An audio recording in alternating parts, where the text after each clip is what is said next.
Assalamualaikum warahmatullahi wabarakatuh. Halo teman-teman, perkenalkan nama saya Nurfami Budiman, NIM 23023602010117. Pada video kali ini, saya akan membahas materi mengenai konsep dasar ekonomi manajerial. Apa itu ekonomi manajerial? Ekonomi manajerial adalah penerapan teori ekonomi dan perangkat analisis pengambilan keputusan untuk membantu manajer membuat keputusan bisnis yang rasional dan efektif. Ini menggabungkan prinsip-prinsip ekonomi dengan praktek manajemen untuk memecahkan masalah bisnis dan membuat keputusan yang menguntungkan. Konsep-konsep dasar dalam ekonomi manajerial. Yang pertama, teori permintaan dan penawaran. Teori ini menjelaskan bagaimana interaksi antara permintaan atau keinginan dan kemampuan konsumen untuk membeli barang atau jasa, dan penawaran atau jumlah barang dan jasa yang tersedia di pasar menentukan harga dan kuantitas barang atau jasa yang diperdagangkan. Pengaplikasiannya, manajer menggunakan teori ini untuk memprediksi bagaimana perubahan dalam faktor-faktor seperti pendapatan konsumen, harga barang terkait atau biaya produksi dapat memengaruhi permintaan dan penawaran yang pada gilirannya memengaruhi harga dan kuantitas. Yang kedua, elastisitas. Elastisitas mengukur seberapa responsif suatu variabel terhadap perubahan variabel lain. Dalam ekonomi manajerial, elastisitas yang paling umum adalah elastisitas harga permintaan.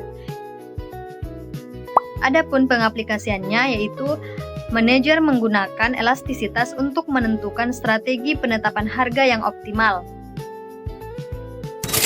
Yang ketiga, biaya produksi. Biaya produksi mencakup semua biaya yang terkait dengan produksi barang atau jasa, termasuk biaya tetap seperti sewa dan gaji, dan biaya variabel seperti bahan baku dan upah tenaga kerja langsung.